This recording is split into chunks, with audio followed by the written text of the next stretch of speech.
Hi dears, good morning. എല്ലാവർക്കും നമസ്കാരം. സച്ചിയുടെയും രേവതിയുടെയും ഇന്നത്തെ വിശേഷത്തിലേക്ക് എല്ലാവർക്കും സ്വാഗതം കേട്ടോ. അങ്ങനെ ആ സാമിയുടെ അടുത്തിരിക്കുന്ന നമ്മുടെ സുധിയുടെ അടുത്ത് സാമി പറഞ്ഞു, അരേ നീ അധികം സംസാരിക്കൊന്നും വേണ്ട. അല്ല സാമി, എനിക്ക് ചില സംശയങ്ങളൊക്കെ ഉണ്ട്. സാമി ഇതുപോലെ എത്ര ആൾക്കാരുടെ ജീവിതത്തിൽ പ്രവചനം നടത്തിയിട്ടുണ്ട്. അതുമല്ല അതിലെന്തൊക്കെ ഫലിച്ചിട്ടുണ്ട്. സാമിക്ക് എത്ര ഡിഗ്രി ഉണ്ടെന്നൊക്കെ സാമിയുടെ മുഖത്ത് നോക്കിയിട്ട് നമ്മുടെ സുധി ചോദിക്കുമ്പോൾ കൂട്ടുകാരൻ ബ്രോ സുധി കിട്ടുന്നുള്ളുക. എൻ്റെ സുധി ഇനി അങ്ങേര് വല്ലതും പറഞ്ഞ് നിന്നെ ശപിക്കും. നീ എന്താ ഇങ്ങനെയൊക്കെ എന്ന് ചോദിച്ച് അവനോട് വഴക്കിട്ടുകൊണ്ടിരിക്കുക. ആ സമയമാണെങ്കിൽ ദേ നീ എന്നോട് ഒന്നും പറയണ്ട, നിന്നെക്കുറിച്ചിട്ടുള്ള എല്ലാ കാര്യങ്ങളും ഞാൻ തന്നെ കണ്ടു പറയാമെന്ന് പറയുകയാണ് സാമി. അങ്ങനെ കുറച്ച് സമയം നമ്മുടെ സാമിജി കണ്ണുകളൊക്കെ അടച്ച് നമ്മുടെ സുധിയെ നോക്കി. എന്നിട്ട് സുധിയോട് പറഞ്ഞു, അതേ നീ ഏറ്റവും വലിയ നിനക്ക് പ്രശ്നം ഉണ്ടാക്കുന്നത് നിൻ്റെ നാക്ക് തന്നെയാണ്. നിനക്കൊരഹങ്കാരമുണ്ട്, വലിയ വിദ്യാഭ്യാസം ഉണ്ടെന്നൊക്കെ. നീ ഇപ്പോൾ വിദേശ രാജ്യത്തേക്ക് പോകാനല്ലേ ആഗ്രഹിക്കുന്നത്? അതിനുള്ള പണത്തിന് വേണ്ടിയിട്ടല്ലേ നീ ഇവിടെ വന്നത്? നിനക്ക് വേണ്ടിയിട്ട് നല്ല ഒരു പരിഹാര മാർഗം ഞാൻ നിർദ്ദേശിക്കാമെന്ന് സാമിജി പറഞ്ഞു. അപ്പോൾ സാമിജിക്ക് കാര്യങ്ങളൊക്കെ അറിയാമല്ലോ. ഇതെങ്ങനെ കണ്ടെത്തി? ഞാൻ കാനഡയിലേക്ക് പോകാനാണ് സാമി ആലോചിക്കുന്നത്. എന്തായാലും അവിടെ എനിക്ക് നല്ലൊരു ജോബ് കിട്ടിയിട്ടുണ്ട്. അപ്പം സാമി ചില്ലറക്കാരനല്ല കേട്ടോ ബ്രോ. സാമിക്ക് അത്യാവശ്യം കാര്യങ്ങളൊക്കെ അറിയാമെന്ന് ആ ബ്രോയോട് നമ്മുടെ സുധി പറയുക. ഇനി മതി, നീ നിർത്തിക്കോ. നിൻ്റെ സംസാരം തന്നെയാണ് നിൻ്റെ ജീവിതത്തിലെ ഏറ്റവും വലിയ പ്രശ്നം ഉണ്ടാക്കുന്നത്. അതുകൊണ്ട് നിനക്ക് വേണ്ടിയിട്ട് ഞാൻ നല്ലൊരു പരിഹാരം പറഞ്ഞു തരാമെന്ന് പറഞ്ഞ് സാമിയാണെങ്കിലോ ഇന്നത്തെ ഈ ഒരു ദിവസം മുഴുവനും നീ ക്ഷേത്രത്തിലിരുന്ന് പിച്ച എടുക്കണമെന്ന് പറയുക. ഞാനോ പിച്ച എടുക്കാനോ? എൻ്റെ സാമി ഇതെന്തൊക്കെയാ ഈ പറയുന്നത്? ഞാനങ്ങനെ പിച്ചയൊന്നും എടുക്കില്ല. എടാ നിനക്ക് വിദേശത്ത് പോകണോ? നല്ലൊരു ജോലി കിട്ടണോ? അങ്ങനെ ചെയ്യണമെങ്കിൽ ഇത് മാത്രമേ പരിഹാരമുള്ളൂ. ഇന്ന് ജലവും അതുപോലെ ഭക്ഷണവും കഴിക്കാണ്ട് അവിടെ ഇരിക്കണം. വൈകുന്നേരം ആകുമ്പോൾ കിട്ടുന്ന പൈസ മുഴുവനും ആ അമ്പലത്തിലെ കാണിക്കയിൽ വിടണം. എന്തായാലും ഇതിൽ കൂടുതലൊന്നും നിനക്ക് വേണ്ടി പറഞ്ഞു തരാനില്ല എന്ന് പറഞ്ഞ് സ്വാമിജി ആണെങ്കിലോ ദക്ഷിണ വെച്ചോളാൻ പറയുക. അയ്യോ, ദക്ഷിണ വെക്കാൻ പോലും എൻ്റെ ഈ പൈസ ഇല്ലല്ലോ ബ്രോ. ആ 100 രൂപ എടുത്ത് കൊടുക്ക് ബ്രോ എന്ന് നമ്മുടെ സുധിയോട് ആ ബ്രോ പറയുക. അപ്പോഴത്തേക്കിനും എടാ ഈ ആകെ ഉള്ളത് 100 രൂപയല്ലേ, അതുകൂടി കൊടുത്തു കഴിഞ്ഞാൽ എങ്ങനെയാണ്? ഇനി അങ്ങേര് നിൻ്റെ ശപിക്കുമെന്ന് പറയുമ്പോൾ എന്നാൽ ശരി കൊടുത്തേക്കാന്ന് പറഞ്ഞ് ആ പൈസ എടുത്ത് സ്വാമിക്ക് കൊടുക്കുക. അങ്ങനെ അവിടെ നിന്നും ഇറങ്ങിയ നമ്മുടെ സുധിയുടെ അടുത്ത് കൂട്ടുകാരൻ പറഞ്ഞു, എടാ ഇത്രയല്ലേ പറഞ്ഞുള്ളൂ, വേറെ വലിയ വഴിപാടൊക്കെ പറഞ്ഞിരുന്നെങ്കിൽ നീ എങ്ങനെ നടത്താനായിരുന്നു? ഇതിപ്പോൾ വലിയ ചിലവുകളൊന്നും ഇല്ലല്ലോ. എടാ എന്ന് വെച്ച് ഞാൻ അമ്പലത്തിൻ്റെ മുന്നിലൊക്കെ പോയി തെണ്ടുക എന്ന് പറഞ്ഞാൽ എടാ അതൊന്നും എനിക്ക് സ്വപ്നത്തിൽ പോലും കാണാൻ പറ്റാത്ത കാര്യങ്ങളാണ്. ഞാനൊരു കാര്യം ചോദിക്കട്ടെ, നീ ശരിക്കും ഒരു ദിവസം എങ്ങനെയാണ് ചിലവിനുള്ള പൈസ ഉണ്ടാക്കുന്നത്? അതോ അതിപ്പോൾ വേണമെങ്കിൽ അമ്മയോട് ചോദിക്കും, അല്ലെങ്കിൽ ശ്രുതിയോട് ചോദിക്കും. ഇവർ രണ്ടുപേരിൽ ആരെങ്കിലും ഒരു ദിവസത്തെ പൈസ ഞാൻ ചോദിക്കും. അങ്ങനെയാണ് ഞാൻ ചിലവ് നടത്തുന്നത്. അങ്ങനെയാണെങ്കിൽ അവരോട് തെണ്ടുന്നത് പുറത്തു പോയി തെണ്ടിയാൽ മതി. അപ്പോൾ നിനക്ക് നല്ല പൈസ കിട്ടും. പിന്നെ നിൻ്റെ പരിഹാരമൊക്കെ കഴിഞ്ഞാൽ നിനക്ക് വിദേശത്തേക്ക് പോകാമല്ലോ. അതിനുള്ള പൈസ എങ്ങനെയെങ്കിലും നിൻ്റെ അടുത്ത് എത്തുമെന്ന് സുധിയുടെ അടുത്ത് പറഞ്ഞു. അങ്ങനെ നമ്മുടെ സുധി കൂട്ടുകാരൻ ബ്രോ പറഞ്ഞതനുസരിച്ച് എന്നാൽ ശരി, വലിയ കുഴപ്പമൊന്നും ഇല്ലായിരിക്കുമല്ലേ, നീ ഇവിടെ ഇരിക്കെ, നമുക്ക് ചില പരിപാടികളൊക്കെ ഉണ്ടെന്ന് പറഞ്ഞ് ആ കൂട്ടുകാരൻ അവൻ വാടകയ്ക്ക് എടുത്തുകൊണ്ട് വന്നിരിക്കുന്ന ഒരു ഡ്രസ്സ് എടുത്ത് സുധിയുടെ കയ്യിലേക്ക് കൊടുക്കുക. എൻ്റെ ദൈവമേ, എന്ത് നാറ്റമാടാ ഇത്! ഇച്ചിരി നാറ്റമൊക്കെ ഉണ്ടാവും. ഇതേ ഒരു പിച്ചക്കാരൻ്റെ ഡ്രസ്സാണ്. അയാളുടെ ഡ്രസ്സ് ഞാൻ ഒരു ദിവസത്തേക്ക് വാടകയ്ക്ക് എടുത്തതാണ്. പിന്നെ ഈ ഓട്ടോക്കാരന് കൊടുത്ത പൈസ ഉൾപ്പെടെ 100 രൂപ. അത് നീ എനിക്ക് തരണോട്ടോ. നിൻ്റെ കന്നി പിച്ചയിൽ കിട്ടുന്ന ആദ്യത്തെ പൈസ അത് നീ എനിക്ക് തരണമെന്ന് പറഞ്ഞു. ശരി ശരി തരാം. അല്ല ഇതൊക്കെ ഇട്ടുകൊണ്ടാണോ ഞാൻ പോവേണ്ടത്?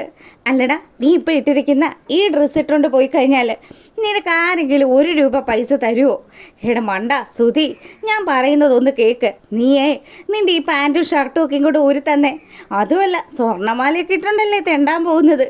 ആ മോതിരവും മാലയും വാച്ചും ഒക്കെ ഇങ്ങോട്ട് താടാന്ന് പറഞ്ഞ് നമ്മുടെ സുധിയുടെ അടുത്ത് നിന്ന് ബ്രോ അതൊക്കെ അഴിച്ചു വാങ്ങിക്കുക. അങ്ങനെ അവിടെ ഇരുന്നതും പുള്ളിക്കാരൻ്റെ ബാഗിനകത്ത് കരുതിയിരുന്ന ഇച്ചിരി കരിയും സാധനങ്ങളും ഒക്കെ എടുത്ത് നമ്മുടെ സുധിയുടെ മുഖമൊക്കെ മേക്കപ്പ് ചെയ്യുക. ഇതെന്താടാ ഇത്, കരിയോ?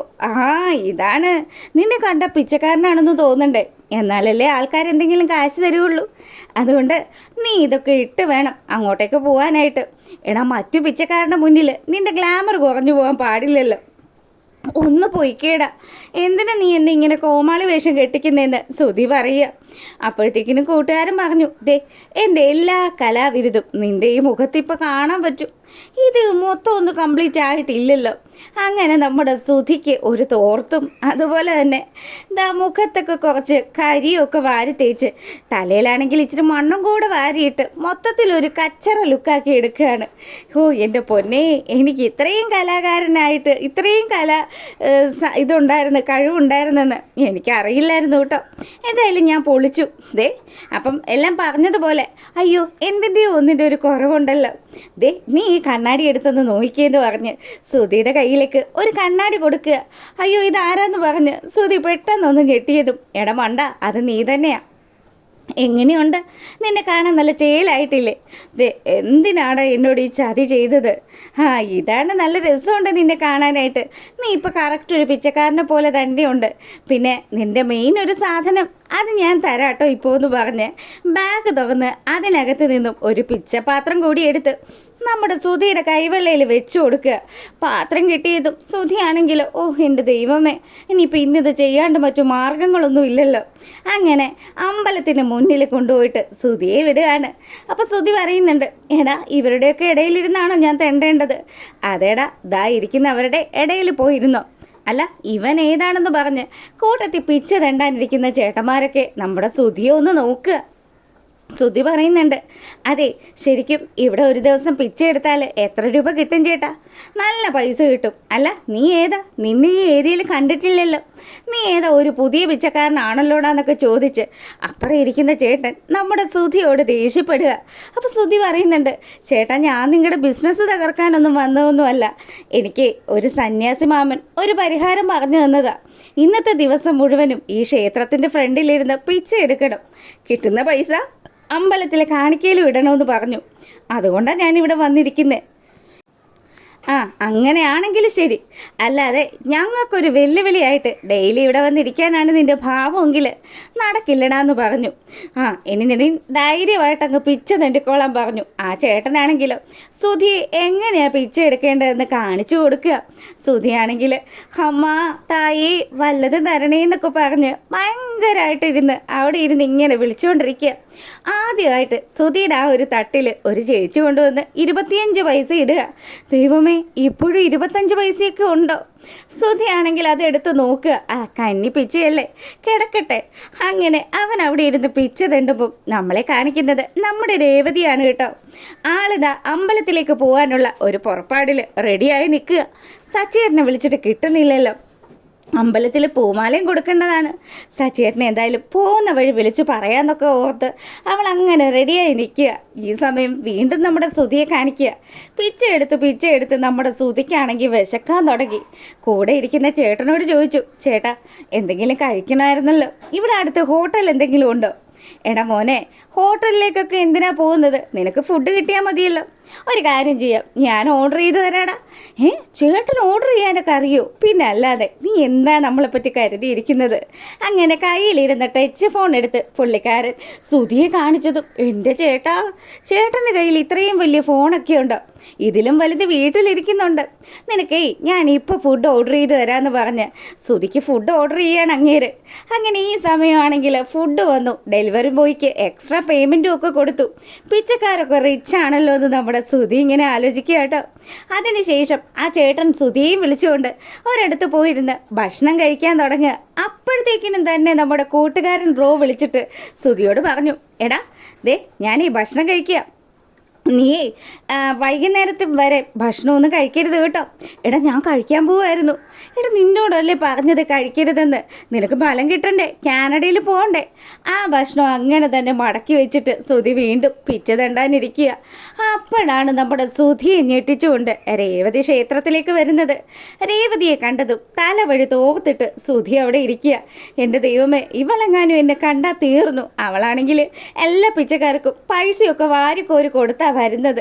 ഇപ്പുറത്തെ സെക്ഷനിലേക്ക് വന്നാൽ തീർന്നു. തന്നെ കണ്ടു കഴിഞ്ഞാൽ ഇന്ന് വീട്ടുകാർ മുഴുവനും അറിയും താനിവിടെ പിച്ച തണ്ടാനിരിക്കുകയാണെന്ന്.